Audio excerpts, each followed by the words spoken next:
बिल्लाहि मिनश्शैतानिर्रजीम बिस्मिल्लाहिर्रहमानिर्रहीम अस्सलाम वालेकुम जी आयानum पखैर agale ni hao chunushumme washmale ohai gonzaimus guten morgen hola bonjour privet kaifa hal hale shuma chatore ahlan wa sahlan marhaba buna mucho gracias suavi balli kare aya and thank you very much ladies and gentlemen for tuning into PTV World. You're definitely watching World this morning alongside the very fantastic, amazing, superb other words I used to use for my wonderful colleague who used to be here. But today, ladies and gentlemen, I have a very exuberant, excited, and very well-learned human being over here alongside me who will be hosting the show alongside me. I happen to be Shahzad Hassan Khan. My wonderful colleague, ladies and gentlemen, happens to be Maheen Joffrey. Assalamu alaikum, everyone. A very warm welcome to our World this morning. And I'm really excited, Shahzad, today. It's such a big day for me, just not because I'm hosting this show, but of course because the weather has changed. And, you know, we see spring, we get these vibes of spring. True. And, you know, it's time to get out and step out of the house, do something amazing, adventurous for yourself, and maybe work out. And then you'd be thanking yourself after like 3 months. wow. And I like this energy, Maheen. You know, you carry a very positive energy, and that's the kind of energy we want on a morning show anyway. So Yes, thank you of very course. much. Congratulations. Thank you very much, Shahzad, and and the welcome whole to team, World of this course. morning. It's great to have you over here. But first things first, you know, before we go on to, you know, some good news and some updates, what's happening all over the world, I really want to kind of ask my colleague, how is it to be on the morning show? Is it your first time that you're hosting a Well, morning this show? is my very first time, and as I told you, I'm very excited. And you know, it's such a different experience. I couldn't sleep the whole night. That's what makes it very different for me. I'm very So it's not excited. really a morning show for you. I think Yeah, it's a show where you've actually stayed up all night preparing and making sure that no, you know not you're just going to preparing present out of wonderfully well. excitement. You know, out of excitement, I couldn't sleep. Just like the kids who are waiting for Eid day to come, they cannot sleep at night. Wow. Wow, it's fantastic, and we want to wish you best of Yeah, luck as thank well. you so much. So Thank let's you. get started, ladies and gentlemen. We do have a couple of updates which we want to share with you. First up, obviously, we kind of want to talk about how the United Nations has actually adopted the resolution against Islamophobia, ladies and gentlemen. Pakistan and the OIC countries actually did play a very major role.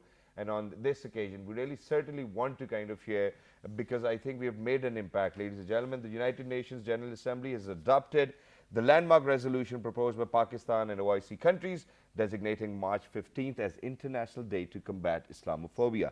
In a tweet, Prime Minister Imran Khan congratulated the Ummah on the development, saying the UN has finally recognized the grave challenge confronting the world. He said that the next challenge is to ensure implementation of landmark resolution. Earlier in his introductory statement, Pakistan's permanent representative to the UN, Munir Akram, raised concerns over the alarming spread of Islamophobia. He further said, Islamophobia has emerged as a new form of racism characterized by xenophobia, negative profiling, and stereotyping of Muslims. Ambassador Akram said violence against Muslims has particularly risen after 9/11 attacks, and the ambassador went on to say that Islamophobia is being used in some countries to earn political gains. He stressed the need to take necessary measures in order to stop the spread of hatred against Muslims. wow, that's wonderful, Maheen. You're already doing a great job as well. And with that, ladies and gentlemen, we really need to move on to where, you know, Prime Minister Imran Khan, obviously, he happens to be a visionary. He's one of those people who's mostly loved by all over the world, ladies and gentlemen, people wherever. And it does not really matter which geographical background you come from, ladies and gentlemen. They have this, you know, this desire to see Prime Minister Imran Khan for the Absolutely, for the Shahzad. first time, you know, if they haven't seen him already, you know, because most of the time people have seen him on television, a charismatic personality. Exactly, that's what I was about to say. All right, charismatic and that's personality. wonderful. So we've already started to read each other's mind. But what did he say while he was addressing the Overseas Convention is something which is very important, and I believe that it really needs to go across as well. So kind of talking about that, ladies and gentlemen, Prime Minister Imran Khan says Narendra Modi's fascist policies are destroying India. Addressing the Overseas Pakistanis Convention in Islamabad, he said judiciary and media are not independent under the BJP government. The Prime Minister said the Hindutva ideology is promoting discrimination among minorities. Commenting on the current political situation, he said the corrupt mafia has ganged up against Pakistan Tehreek-e-Insaf government. Further, he said, Also, Prime Minister said opposition parties will not be able to defeat him, and he said people are facing problems due to rising inflation, but it's a global phenomena. Towards the end, he added that his government managed to tackle all global challenges successfully. wow, that's wonderful. And that's how we see it as well, ladies and gentlemen. He's one of those people which Pakistan definitely did need, you know, the time when PTI actually came into government. I think that was the time when we actually started to see the industrial revolution. We started to see the technology or the technological revolution as well. And I think it was great, and that was the need of the hour as well. Do you know, Maheen, that we actually over here in Islamabad, for the people of Islamabad, for their ease, we actually have an application for Android and iOS where what you can do is that you can actually download that application. It comes with the name of Islamabad City. You can pay your car tokens, you can register or probably complaint against harassment. Exactly, You can Shazad. register your car, you can book your metro ticket, you can do pretty much This is everything. so amazing. And Shazad, one thing that I was noticing, this government has taken so many initiatives, especially regarding the overseas Pakistanis. And just now that you were talking, they've introduced e-gates as well as soon as they arrive in Pakistan, and many other facilities like that. And let's not forget Kamyab Jawan as well. And, you know, in addition to that, SAS program, ladies and gentlemen. And then, you know, the Qawmi Sehat Card, the largest ever network. And I believe that, you know, it's just so much of relaxation when we think about people who actually belong to that tier of the society where it's so hard for them to afford good health. And ladies and gentlemen, Qawmi Sehat Card will definitely contribute towards that. And besides that, Shahzad, agriculture sector, it was being ignored all the time, and this is for the first time that we are doing research-based things in that sector, especially studying seed. And as Prime Minister Imran Khan has always said, that we are going to follow the model of China, just the way they have put their efforts in the agriculture sector. And with the yield, you know, the farmers are happy with getting more money as well, and I think Yes. that's great, and it's all because of the PTI, ladies and gentlemen, the incumbent government itself. But now coming down where, ladies and gentlemen, in National Stadium, Karachi, today, it's going to be the fifth and the final and the decider for the second test in between Australia and Pakistan, where the first match, ladies and gentlemen, ended up in a draw. I'm not going to go with the news update because I certainly want to share what I think about it. So, ladies and gentlemen, imagine that Australia, after their first innings, was 556 in the declared.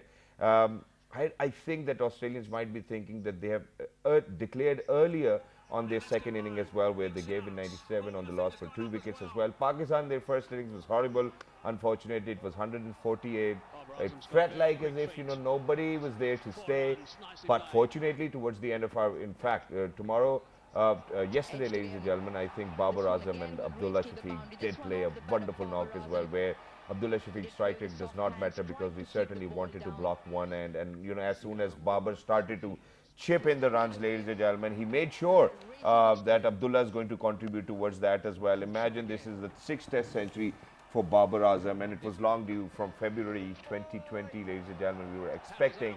And I'm happy of the fact that Babar Azam was able to score a test century, 6th international test century, and that too before Virat Kohli. And because, you know, it's long due for Virat Kohli as well. And today I believe that the first session is going to be very important. If Abdullah and Babar can kind of sustain and manage to stay on the pitch, we can either take it towards a win, which is going to be a historical win. And if we do that, we will be the first ever team to actually chase more than 500 runs in a test match in 4th innings, ladies and gentlemen. And that's something which everybody needs to consider. Abdullah, obviously, I have no words for him because of the kind of player he has emerged to be. And imagine that for somebody who's actually only played 3 first-class matches and was picked up by Misbah, and the obviously credit needs to be given to Misbah and Mr. Bakar Yunus at the same time as well, because they were the ones who actually started to work. And since Pakistanis do not get enough time or enough test matches, so it's really tough to find out or figure out the combinations. Imam, unfortunately, was very well played by Nathan Lyon, and Azhar Ali unfortunately got unlucky as well because he couldn't really judge the ball. You know, it was dipping down, you know, the bounce was variable, and the bounce, what we have experienced, has gone down in a few days as well. But today, we are actually going to discuss in detail, ladies and gentlemen, that what can happen, what is the possibility, because Maheen, there's only, do you watch cricket? Yes, of course. Of This course. is today. It's going to be Exactly, yes, it's going to be fantastic. huge and fantastic, and Yes. we all are enthusiastic and see whether this match is going to end in a draw or whether we're going to win. Well, you know, that's questionable, and that's certainly what we wanted to figure out, because we're very lucky that we've actually been joined by somebody who happens to be a cricket analyst, ladies and gentlemen. I have been in the show with him as well. He's great. Whenever he speaks, he always makes sure that he's going to make sense. But there are only 4 questions. All right, so the number 1 question is either we take advantage of the opportunity and we say, hey, you know what, let's do some batting practice. Okay. Number 2, either we take it for a draw.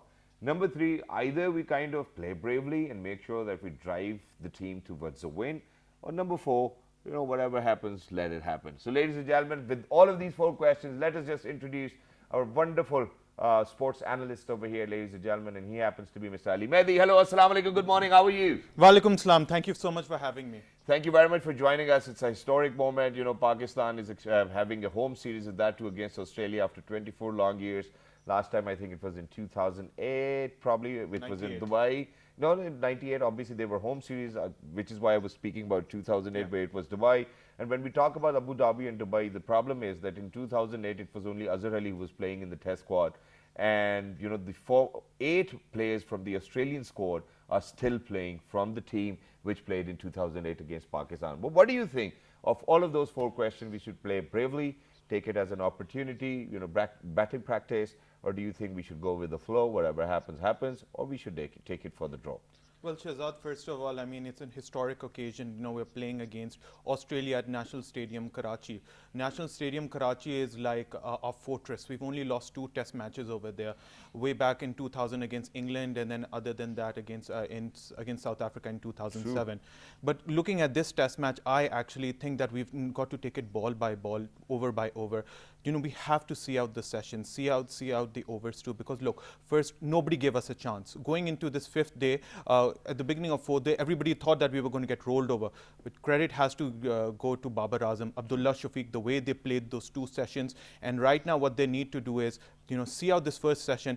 If they can stay at the wicket, both of them, then go for that win, because 3.5 runs per over in 90 overs is very much possible. And it's doable as well, and we have done that before. We go back in time, 1994, we did it against Australia, where we did chase more than 300 runs, Maheen, and we talk about probably, I think it was Bangladesh in 2003, and then we talk about New Zealand, that was somewhere back in 1965. So we have had this history. But Ali, now let's get to the basics. Let's get to the very technicality of it. Obviously, the first session is going to be really very important for our people as well. And we want to share the live screening from PTV Sports as well, courtesy of Australian versus just 4th test. How do you see him as a budding test cricketer? Look, I think Abdullah Shafiq has got immense talent over here. I mean, right now he's only playing his 4th test match. He has an average about 79, 80, but this was his first real test over here. In daunting circumstances where you're playing for your country, playing to save a test match. That too, a lot of pressure. A lot of pressure. And we've seen right now, in both forms of the game, in red ball, for Pakistan, even in when he was playing in the PSL, he performed extremely well. But look, over here, he has a new partner in the form of Imran. He's taken the responsibility, and I thought he's played extremely well, considering how challenging these circumstances. And let's not forget, it's extremely hot over there. Shahzad bhai, it's about 35 to 40 degrees. So, I mean, you need to give a lot of credit to the, our players. And thank you very much for saying that, because this is exactly what happened yesterday, because the first 20 overs where people were saying, hey, you know what, we're not scoring runs, and at that point of time, it was really important that we save both ends as well. And imagine for the first 20 years, we actually tested the patience of Australian pacers, and they gave up. And, when we talk about field placements as well, for example, silly point or square, short square, what we really need to kind of consider over here is that the ball was reversing in the first innings of Pakistan. And what we really need to focus over here is that, if you see onto the square, the area is very rough. And that's why they were getting it earlier on as well, where the reverse was a little difficult for us. But what I want to kind of discuss over here is, now obviously, so they have rested overnight, they have a newer ball, and they're going to come in. There will be a variation in the pace and the reverse swing as well, and the movement of the ball. If we talk about that, that can be deceiving for our players, and that's, I think, primarily what we are focusing on, that Babar and Abdullah do not lose their wicket to that. I think it's extremely important that Babar and Abdullah stay, because right now you see what the Australians are going to do. They're going to try to get the ball to reverse. At the same time, they're going to hit it onto the rough. They're going to see, they're going to use these tactics, because that's what cricketers do. They want to actually win the matches, so they're going to try it into the rough, make one side abrasiveness and the other side, to be shiny, so that they can get the ball to reverse swing. That's why it's so important that Babar and Abdullah Shafiq stay there, because they are set, they know the conditions, and at the same time, they were playing the spin extremely well. So if they can see out both the reverse swing and, Lyon and the likes of Swepson, then I think that we've got to get and I certainly want to talk about Nathan Lyon and Swepson as well, but we will do that in a moment. But now where you said that, that they're set on the condition, and, my question over here is that, when you've rested overnight, speaking about Mitchell Starc, What I see is that obviously I think he's going to ball faster, and the reverse is going to be a little more lethal as well towards our batters. But while we speak about it, what we really need to keep in mind is that that our players have had difficulty judging which side is the shiny side, because Stark has been hiding the ball all through the time as well. And just yesterday, if we talk about it, what he did was towards the end, they gave up literally. It was a test of their patience as well, and and their intelligence. And what he did was earlier on, he was hiding, making sure that the batsman is not, or the batter is not able to judge which side is the shiny side, so that they cannot figure out whether the ball is going to come in or go out. And that's the most really challenging tricky. point over here. So how do you think that our batters can kind of combat against that? Look, when it comes to Mitchell Stark, he is the best exponent when it comes He to is. reverse swing the ball. We know he's one of probably the most deadliest bowler when it comes to the white ball in the 50 over and T20 format. But even in red ball cricket, what batsmen do is, and also analysts, what they do is, they don't seem to rate him as highly. But he's deadly with that red ball too. And when he gets to the ball to reverse swing, it's very difficult. You see, Shahzad bhai, the thing with Mitchell Stark, he gets the ball to tail in. It's so difficult to actually see which direction the ball is going. That's why, once Babar and Abdullah Shafiq get their eye in right now, what they'll be able to do is that they'll be able to judge. The thing is that we saw in the first innings too, that ball he bowled to Fawad Alam. I mean, he got the ball to reverse. If you get that ball in the first inning, 99% of the time you're going to get out. Well, Fawad was very late with his bat as well, yeah. If you see the clip, you will see obviously, first of all, obviously his leg movement, and then he wasn't able to judge the pace, and which is why he got late on that delivery. He did get late, but the thing is, if you're getting that sort of delivery on the first ball, it becomes very difficult. True. So that's why it's so important that these two see out that new ball, see out the fact that the ball is reverse swinging, and when it gets about 40, 50 overs old, then, when the likes of Lyon and Swepson, then, they can challenge. But most important, these two need to stay in, see that, reverse swing and that new ball, and then we've got a good game. Ali, how would you explain the behavior of the pitch starting from the first match, and then how do you see it today? Look, this pitch has been different from the Rawalpindi one. Thankfully. Yeah, thankfully. The first one, we got a demerit point, Yeah. unfortunately, by ICC. It was a bit like a road. Because, that pitch over there were no cracks, there was no natural deterioration. Whereas this pitch has been different. You've had some turn in it, you've had some abrasive, you have some cracks now. But the best thing for Pakistan over here, it hasn't deteriorated as much as we would have thought. Yeah. We would have thought that by the fifth day, in hot conditions with Dry. 35, 40 degrees, dry conditions, that it would have deteriorated more, there would have been more cracks. But thankfully, it's playable. It's not devilish over there. And for that reason, I feel that whilst there are some cracks, the likes of Abdullah and also Babar Robbins should combat and should be able to take care of both the spin when it comes to the cracks. Do you think they would have gone with a heavier roller, or do you think they might have gone with a lightweight roller? And how do you think it's going to have an impact towards when we talk about how they're going to bat today? I think if they would have gone with a light roller, reason being if they went with a heavy roll, then you're obviously going to see a lot of cracks. And since Pakistan is the home team and they're batting too, they would have also decided that the light roller.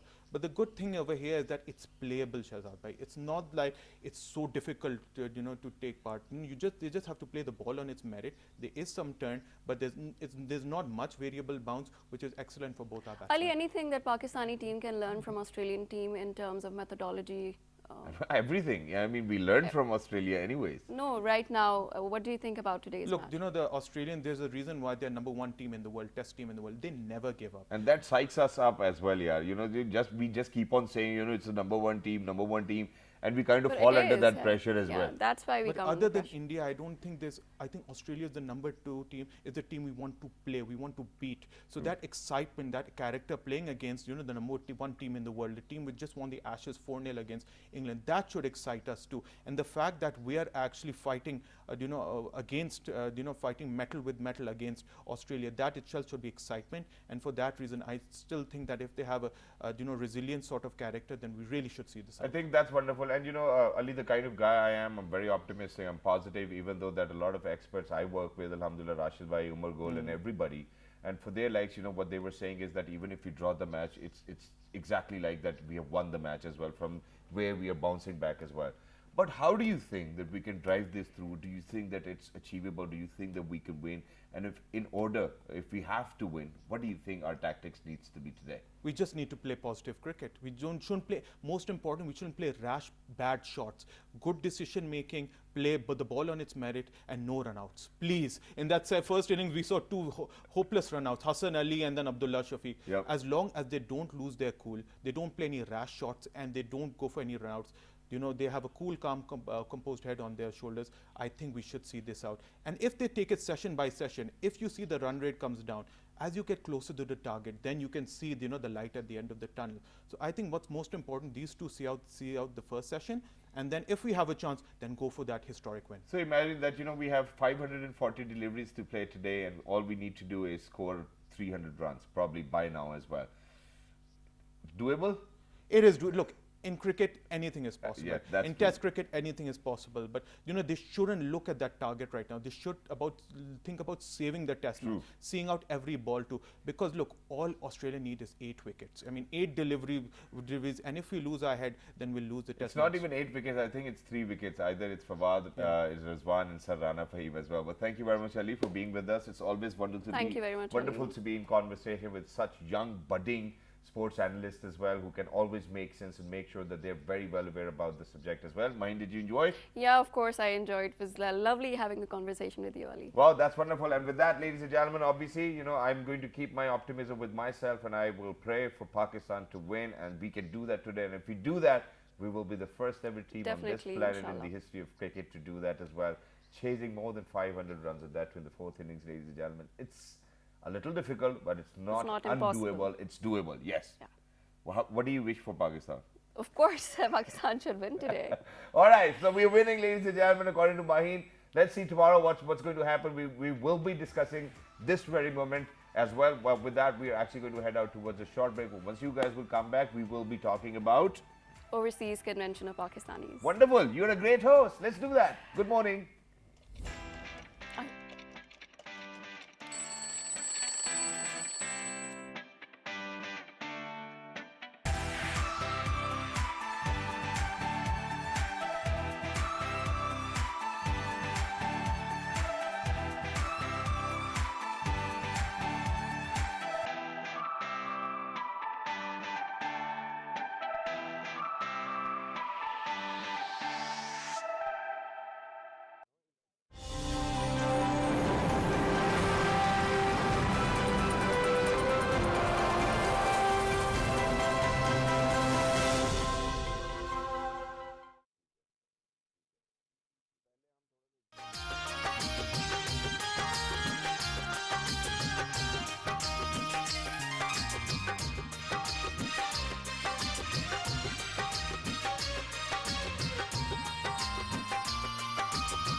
All right, ladies and gentlemen, welcome back. Thank you very much for staying tuned to PTV World. You're definitely watching World this morning. I'm very lucky that I've been joined by Ms. Maheen Jaffrey. Thank you very much. Shehzad. And ladies and gentlemen, earlier we were in conversation with Mr. Ali Mehdi, who actually let us know that whether we can win or whether we're going to draw. But whatever happens, even if we are drawing the match, ladies and gentlemen, we still love our boys, and they've done a good job. But for now, I think there's this one particular party who has done a brilliant job when it comes down to overseas Pakistanis. And ladies and gentlemen, I think PTI happens to be the first ever party to get the overseas Pakistanis the right to vote in the first place. And it's highly commendable. The e-gates, as Ms. Maheen actually mentioned about that. Do you want to speak about any other initiatives? Yeah, other initiatives like digital Russian accounts, and the overseas Pakistanis are also allowed to take loans under that for the construction of houses, and also the legislation for the right to vote. In fact, Prime Minister Imran Khan had to really put a fight for that, and he did a wonderful job. And he always says that overseas Pakistanis are an asset to Pakistan, and he really acknowledges their efforts and honor their services. In fact, this convention was basically to honor their services, the expatriates that live abroad, and they send remittances. This time the record remittances have been there. It has risen a lot, and just in the month of February, Shehzad, if we look at the data of State Bank, 2% increase has been seen. So Wow. it's a lot. And ladies and gentlemen, to be very honest, I think we really need to give credit where it's due as well. And we were sharing images from the convention center where the overseas convention did take place on the 13th, 14th, and 15th of March 2022. But right now, we're very lucky, ladies and gentlemen, that we've actually been joined by somebody who happens to be the General Secretary PTI New York. He happens to be Mr. Khurshid Bali. Hello, sir. Assalamu alaikum. Subah bakhair. Ki hal chala? Good morning to you. Thank you very much for joining us. It's wonderful to have you today, and that too to speak about the overseas convention which took place. Can you please share a little on that? Well, that was awesome event, and that was the first conference ever in Islamabad for overseas. Overseas came from all over the world to thank Imran Khan for giving us right to vote. They did networking with each other. They shared ideas with each other, and we thank Imran Khan. He promised yesterday that his government will start working on giving a right for election for overseas too. People were So that's very brilliant. And we are happy for that as well, because we equally want Pakistanis to contribute wherever they may probably be. But when we in particular talk about this very convention, obviously it has taken place for the very first time, and no other government did that. So if we are to kind of have a fair comparison in between the previous regimes and the current regime of Prime Minister Imran Khan, who do you think gave away the most rights to the people who weren't living in Pakistan but were supporting and contributing towards the economy, where we talk about the expats, obviously, and the overseas Pakistanis? Who do you think did a better job? Well, Imran Khan is the first prime minister ever who actually made the stakeholders overseas Pakistanis. The previous governments, they didn't own overseas Pakistanis. And Imran Khan and PTI government strongly believe that we are the assets of Pakistan. And we will, inshallah, will contribute in development of Pakistan in every field. So there is absolutely no doubt. That's why we all stand. We hear all the overseas Pakistanis are in Islamabad to stand with Imran Khan, that we want Imran Khan. And he is the only, and his government have done awesome work for overseas Pakistanis. Because he was overseas Pakistani. He knows what is the actual issues of overseas Pakistanis. But there is absolutely no doubt. All right, and sir, in addition to that, I think it'll be very obvious for me to ask that, when we talk about such convention, which actually took place for the very first time, and Pakistanis from all over the world flew down to Islamabad to make sure that they're going to participate.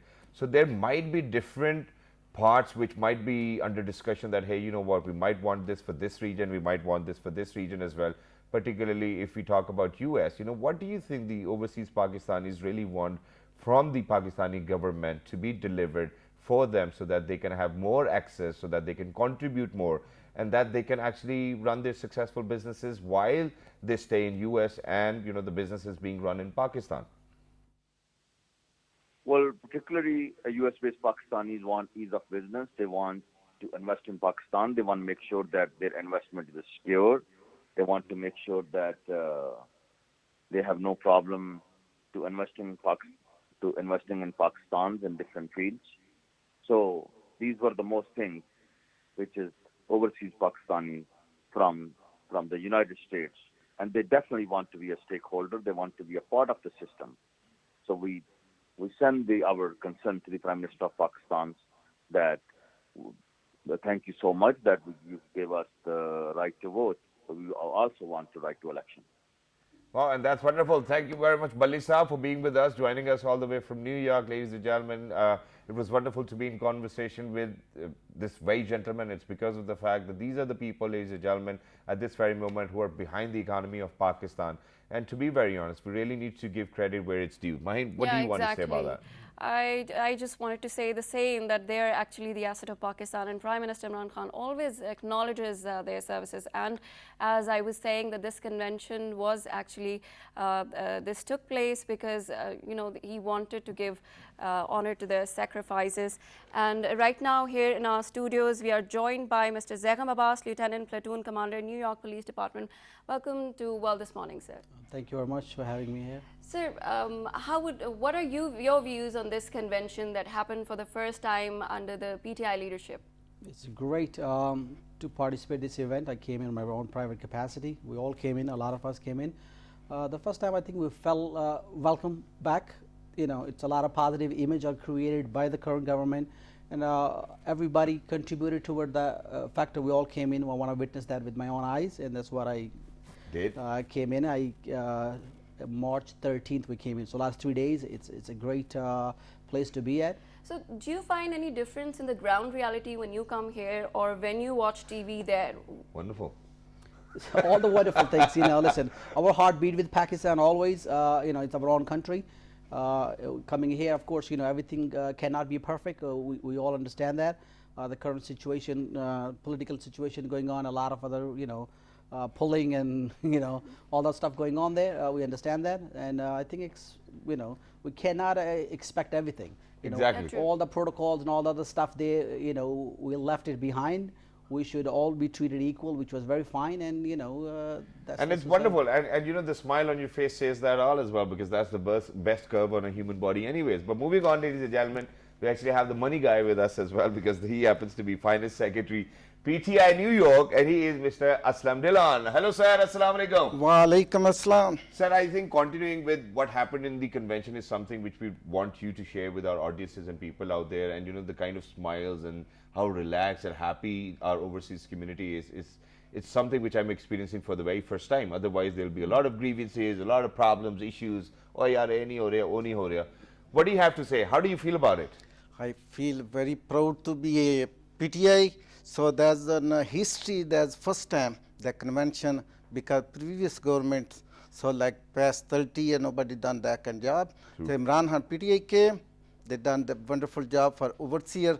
Overseer be happy, and the kissing Imran Khan and PTI because what he done PTI. Sorry, COVID times, I think we can stop or probably not do that. Yes, please go on. So PTI, what they done for the overseer.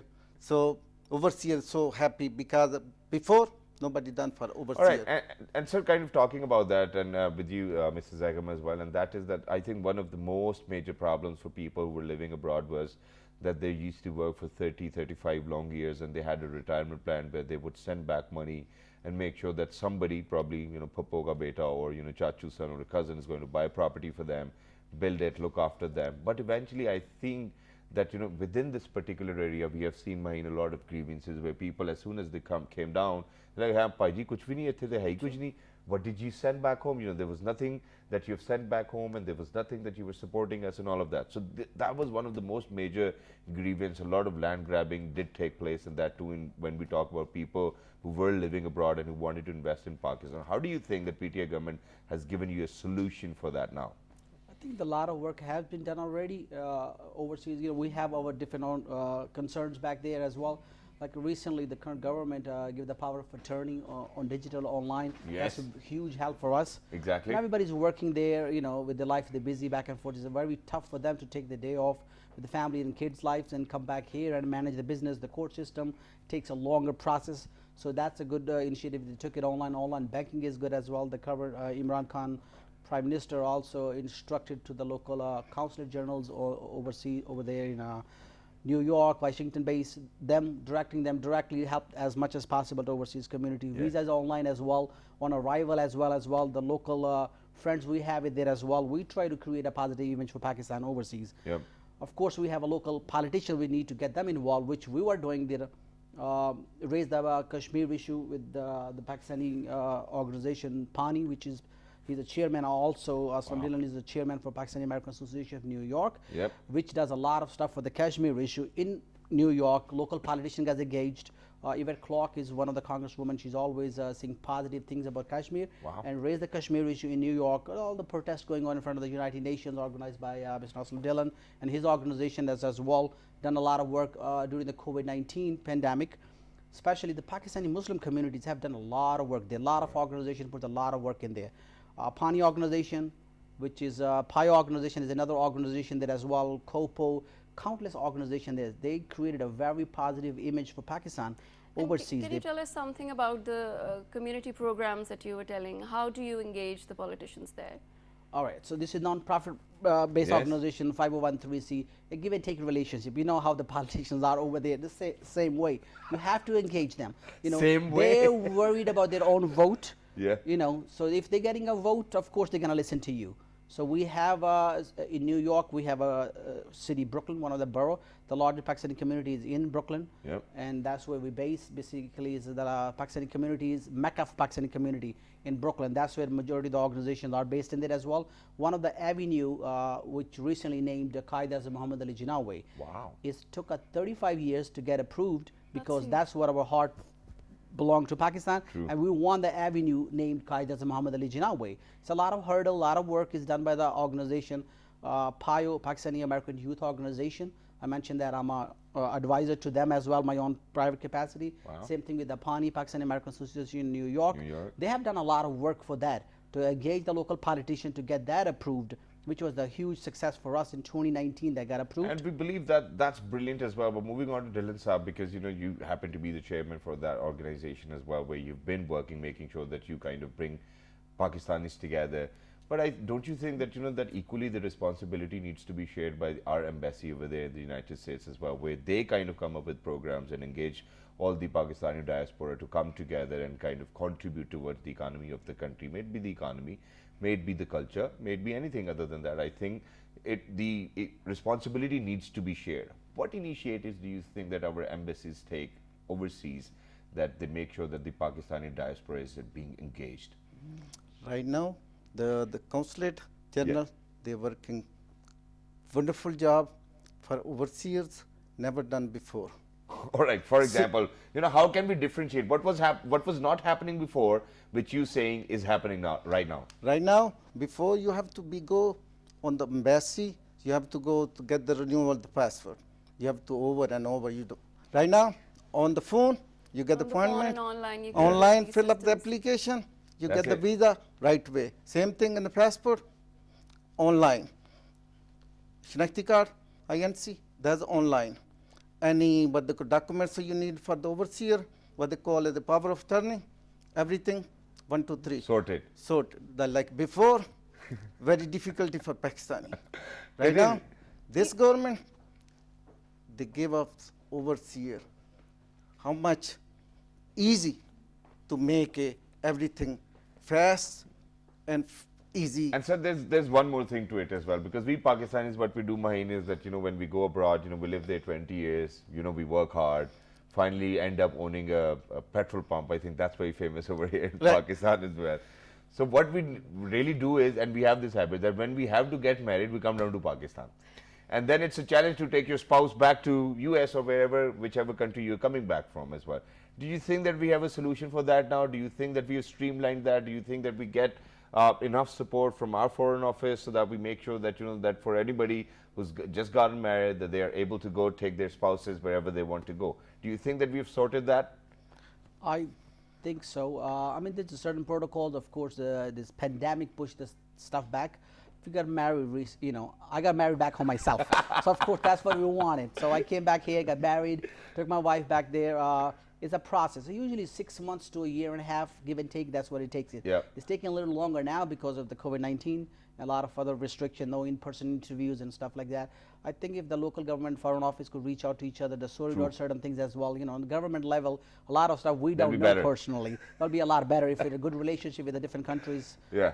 And if you're in a good relationship with your spouse as well, I think that's really very important. And I want to go back to, I want to revert to where I was actually asking you that, how you guys are investing securely over in Pakistan.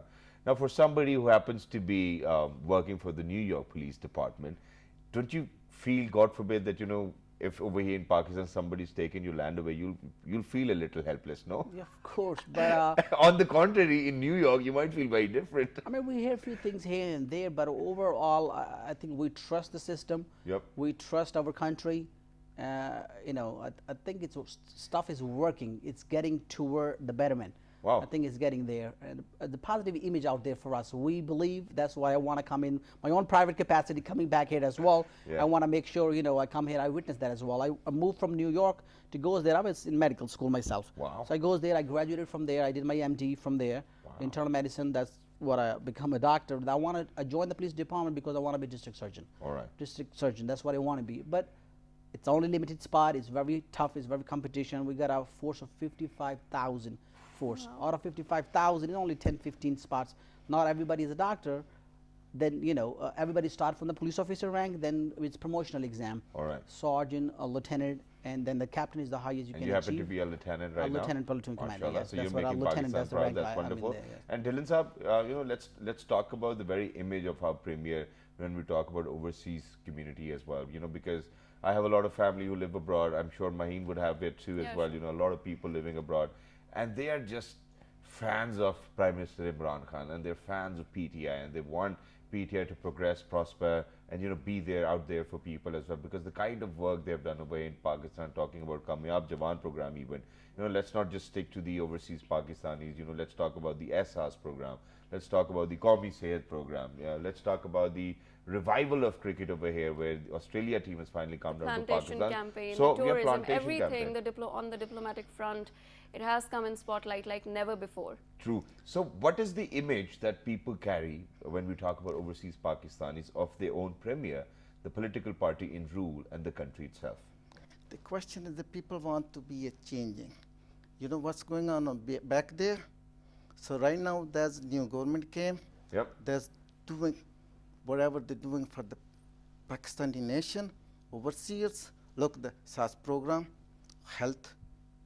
True. So like what they're doing about the health program, I think in the world that nobody could do. Everybody have to pay the premium. True. Right here is free. Like Which is why he 10 wants lakh. to be a doctor. 10 lakh. So plus overseer, the Pakistani, before never get the welcome. Since that party came, overseer get the respect everywhere.